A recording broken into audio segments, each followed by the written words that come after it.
folks. This is the Halfling of the Halfling and Spaceman. We are at Greensboro, North Carolina's ConGregate, and I have the pleasure of sitting down and talking with Kevin Davis. Kevin is a writer of urban fantasy. He's written over 20 books, and we're happy to have him. Welcome. Thank you. I appreciate you bringing me in. Well, thank you for taking the time, especially out of the con schedule. um, let's go ahead and dive right in.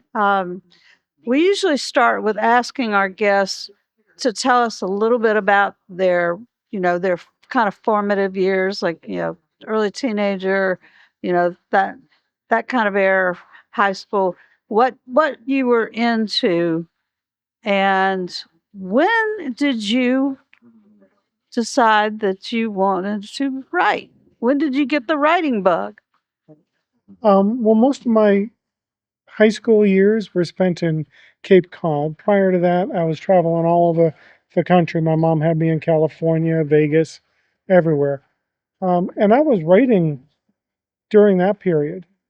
Nothing serious. And even later on, when I did start to write, probably in my later 20s, you're dealing with work, kids, marriages, relationships, all the things that distract and take time. So it was never serious.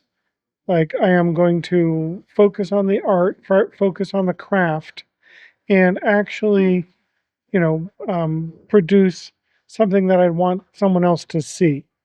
Until um, about 2000, maybe 16, 2017.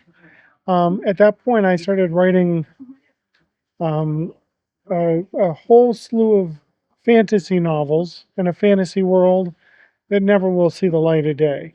They just needed the words out. And I started going to conventions, mainly for writing tracks, to be able to get that, feedback on the writing and to get the information of that I knew I read a lot. I just didn't know the actual craft. So I would say serious date, probably, just prior to COVID. Okay. Okay. Um, and when you were growing up, because every kid has this sort of, when I grow up, I want to be this or that. So, what was your dream when you were growing up? What did you want to be? Few dreams, but when pressed, um, I recognized I had a couple attributes, and so it would have been something to do with numbers. So when they asked me in school or, career kind of stuff, Yeah. it was always accounting or anything to do with mathematics. Later, that proved true in code, writing code.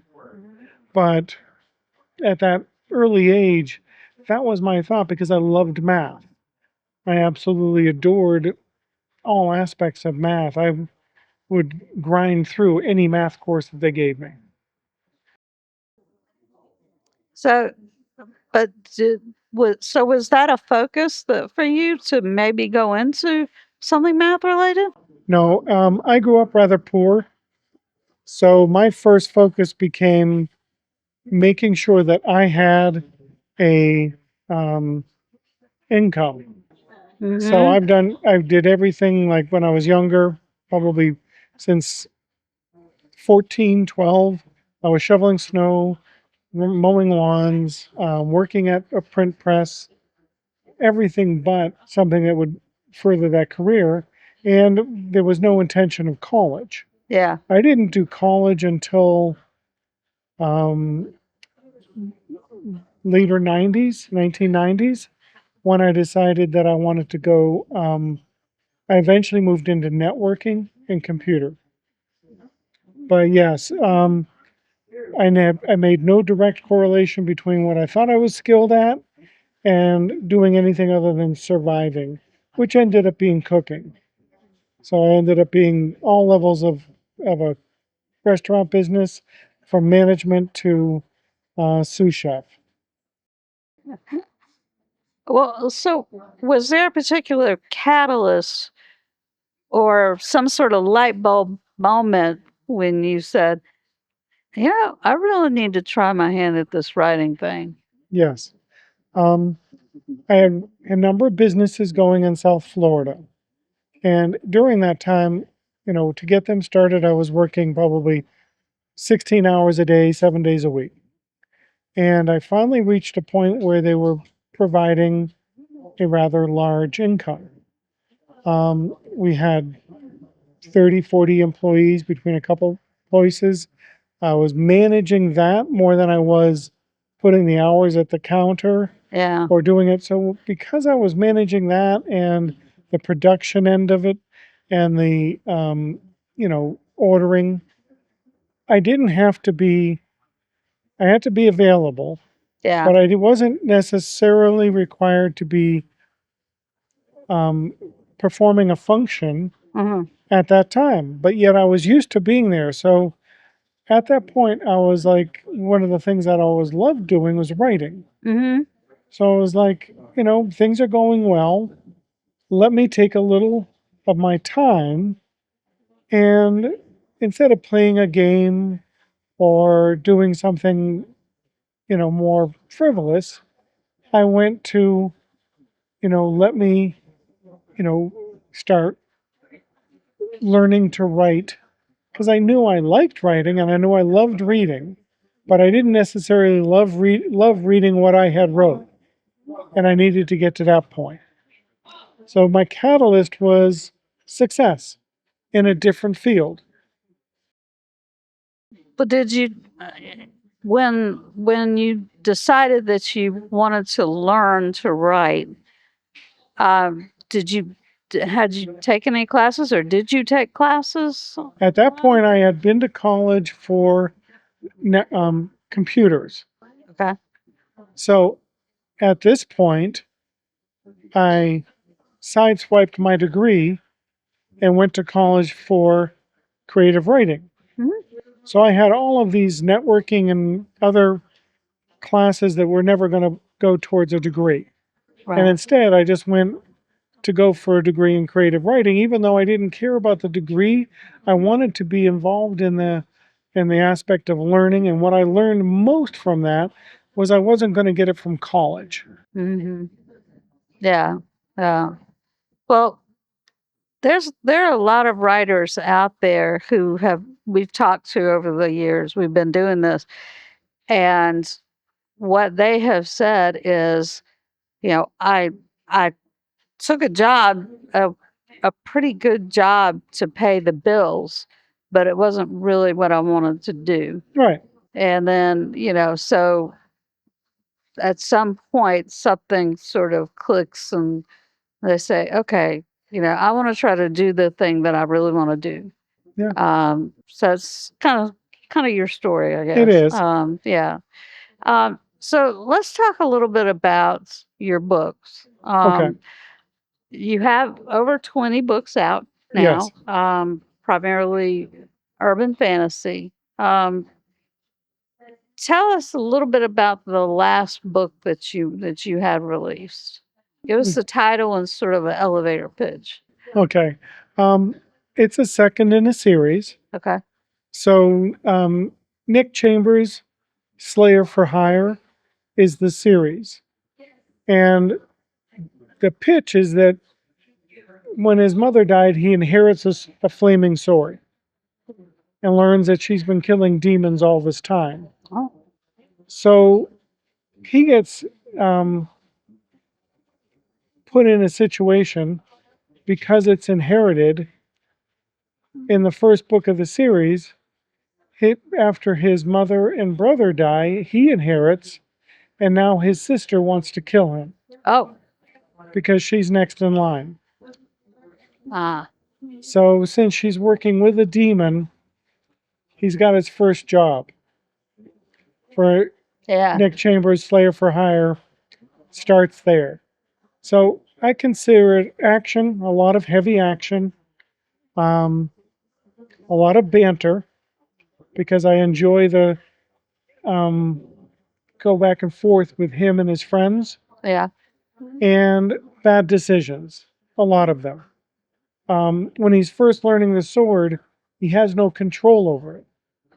Oh, So it shows up when it wants to and it disappears when he needs it. So I get to have a lot of fun with that, and I really enjoyed writing it. yeah. And now I'm just finished the second book, and I'm editing that second book in that series. Okay. So the first one was Inheritance, and the second one is Betrayal, because he goes on his first job. Things go well, but they don't go well. Yeah. Yeah. A little bit of mystery there. Yeah, How's it gonna turn out? it doesn't turn out great, but he works it out in the end. Yeah. Yeah. Well, so just for your writing in general, where do you draw inspiration from? Inspiration, I can't stop. Um, I have more ideas than I can possibly put down. Um, we own a bookstore, and my wife was telling me a story about this weird lady in a van who lives in her van who bought all of her science books from 1972 that she thought they used, and we're like, she never thought she was going to sell them. Huh. And I said, she's an alien. My wife was like, what? And I'm like, her spaceship is broken. She's trying to retro her technology into ours, and she needs old 1970s textbooks to be able to figure out the line of technology she can draw to get to her spaceship fixed. And she's like, no, she's just a weird homeless lady. Leave me alone.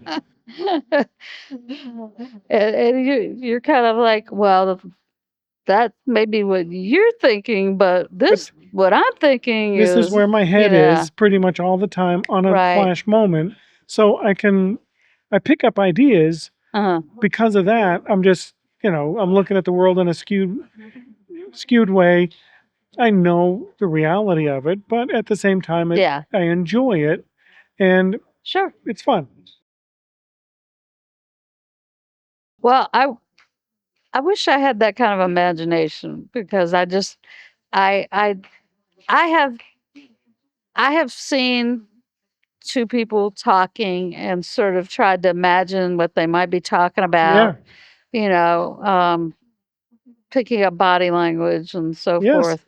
So I've done a little bit of that, but nothing to the extent of, you know, the what you do with that with those thoughts. Right. It would never occur to me to write a story based on seeing two people having a conversation. Yeah. But that strikes me very much as something you could do. Yeah. And I've always had this weirdness, even as I remember sitting in, I forget what it was called, like a Ann something grocery store in Cape Cod, and waiting for my mother to get in with the groceries. And what I would sit there doing is watching the people leave. And whatever they wore, whatever they had in their basket, whatever they were doing, I built a story about. Mhm.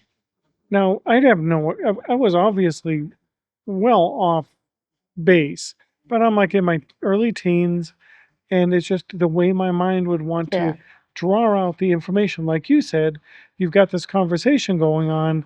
What could I actually make it that would fit all of the scenario?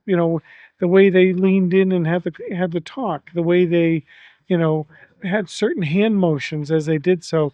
What did that say about what they were saying? Right, right. Exactly. I love that Exactly. stuff. Well, along those same lines, talk us through your actual writing process from when you first conceive of a story idea to bring it to fruition to a full-fledged novel. Okay. Um, because everybody's you know processes are a little different, and I guess the I guess really the basic question first of all is, are you a planner or a pantser? I am a planner. Uh-huh. My plots, um, I like big plots, and I cannot lie. Okay, mine will hit like 4 to 7,000 words to plot a story that's going to be Uh-huh. 60, 75,000 words. Um, once I'm in a series, it becomes a little different. But let's assume I have a straight new idea. The first thing, one of the things I do when I'm thinking of the idea or the concept is natural, is I'll bounce around and try to figure out who is the worst person to deal with that problem. Not the superhero. Right. Now, superhero stories are written with the idea of, who would be the best person to achieve that, to take care of that problem. Mine is, I want the worst person scenario. It may not end up being that, but that's where I want to start, because then I start to look at characters that aren't just going to be, slide ins to just take care of the day. I want them to go through hell on the way. So on that, Nick in the story that I was writing is a drone operator.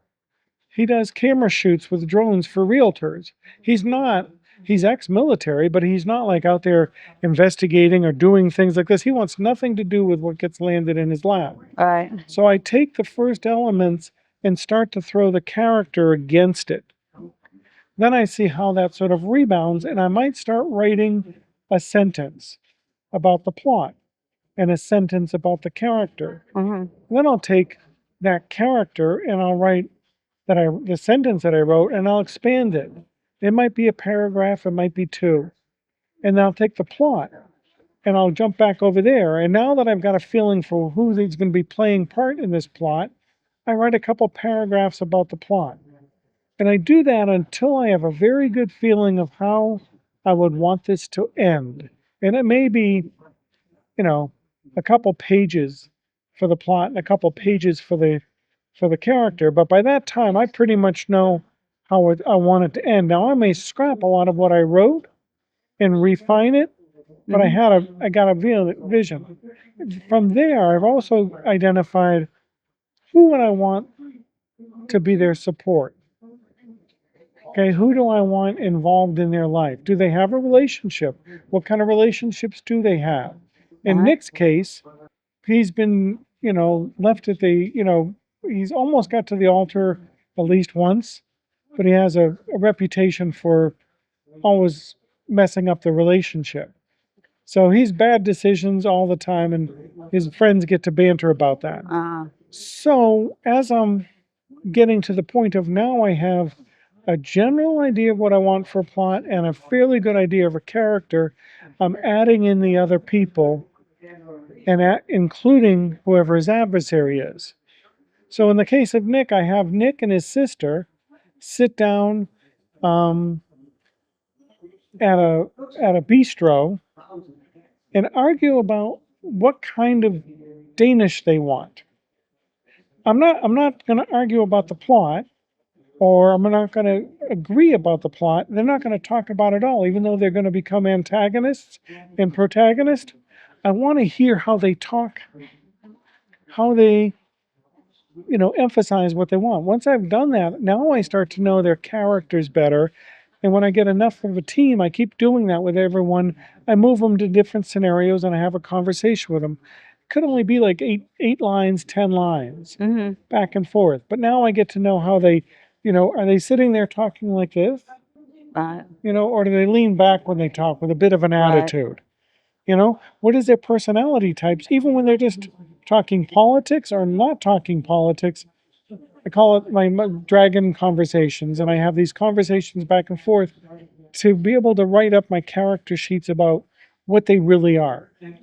By that time, I then write the plot chapter by chapter, and it ends up being like 3,000 to 4,000 words, and it will not sustain contact with the enemy. Meaning, once I start writing it, it will change. But I'm okay with that. I may get down to a chapter that I'm like, that's no longer happening. Or, you know what, that should have happened earlier, and I go and move it and I put it where it belongs.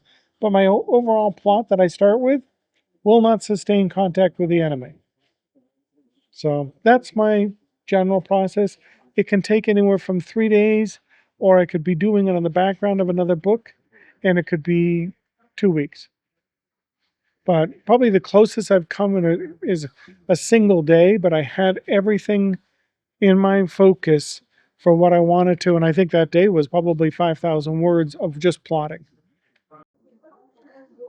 And do you structure your day so that you know that at this time I'm going to write from this time to whatever, whether it's a couple hours or I whatever? can't.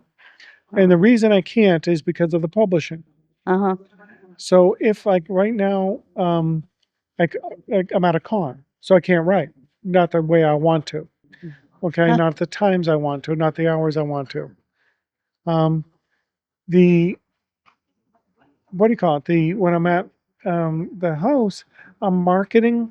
I may be prepping for graphics for Kickstarter. Mhm. I may be setting up a proof for the editor and the authors to go through and read. They've done all the edits, and now they need to see it, and I need to track. So I may have setup to do.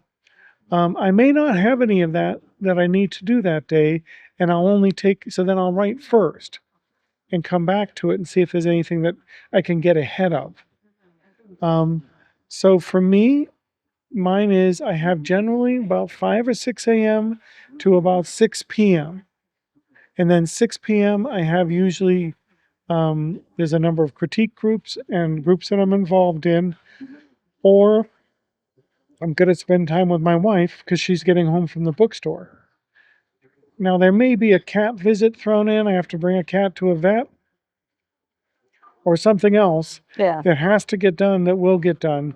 But generally, it isn't so much of I'm going to do a very specific set of at this time, but I am probably going to commit 4 to 6 hours of writing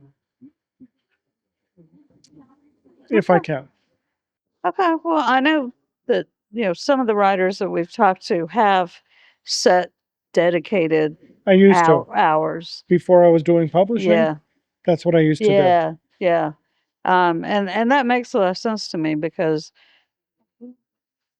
it's your job, Yeah, and you can't just decide, you know, I don't feel like working today. no, You have to. It's like somebody said their barber asked them if they ever got writer's block, and he said, "Do you ever get barber block?" No, it's your job. yeah, You it do is. it. And so I thought that was kind of funny, but it was a point. It is. You have to, sort of dedicate yourself and be My serious least about it. favorite thing to throw in my schedule is reading slush. Uh, It can be joyful if I find a good story, yeah, yeah, but it can also be very much of like, no, or this has a certain rhythm that sounds like AI, and I'm going to, put that question mark next to it and come back because I don't want to, it just has a certain sound. Um, so there's a lot of that I don't enjoy doing. Okay, but it has to be done. You have to put the time in to get the material read to see if you want to publish it. yeah, yeah. But what's been the most rewarding and the most challenging part of writing? Okay. Um, for writing, it is most definitely when I get feedback, especially at a con or in person, Mhm. because I can read the person better. Someone writes glowing praise, Yeah. it's nice. Don't get me Right. wrong. I Right. enjoy that. But I get so much more when someone comes up and talks to me about the books. Yeah. So there's a convention that I do in February where I get to do lunch with readers, and they Mhm. select your table to sit with you, and they'll talk about your stories that they liked. Yeah. That's Mm. a joy. Challenging is marketing. Oh, yeah. Challenging is marketing. It is not something that I'm natural born to. I can schmooze out here and talk and chat, but actually trying to convince you to buy something that I'm not sure you're going to like. I want you to buy it because you think you might like it, Right. not because I sold you on it. Yeah. That's Yeah. my challenge. Well, we've heard that time and time again. And yeah, I think a lot of new writers don't realize that the work doesn't stop once you finish the book. It's really only started, Yep. right? Um, well, we are about out of time, so I'm going to get to the most important question that we have, Okay. which is where can people find out about you and your books? Well, Inked Pub is the publishing company. It's the easiest URL to remember. INKDPUB.com. That is the easiest, but you can find me on Facebook under Kevin A. Davis. You can find me on Instagram. Kevin Arthur Davis is the website. I've got plenty of places you can find me. And if you just type in Kevin A. Davis, I've done enough work that I show up now. I didn't in the beginning. All right, very good. Well, we hope that people will reach out and and grab one of your books. I would love that. Well, we would love it too. Uh, well, I want to thank you so much for taking the time out Thank of you. out of the convention to join me and have this chat. It has been a blast. I know we've been talking about doing this for a while, We so have. glad we finally could do this. And again, we just want to say thank you, and we have really enjoyed it. So this is the halfling for the halfling and spaceman. And I didn't say it right, folks. For the Halfling and Spaceman podcast. Over and out.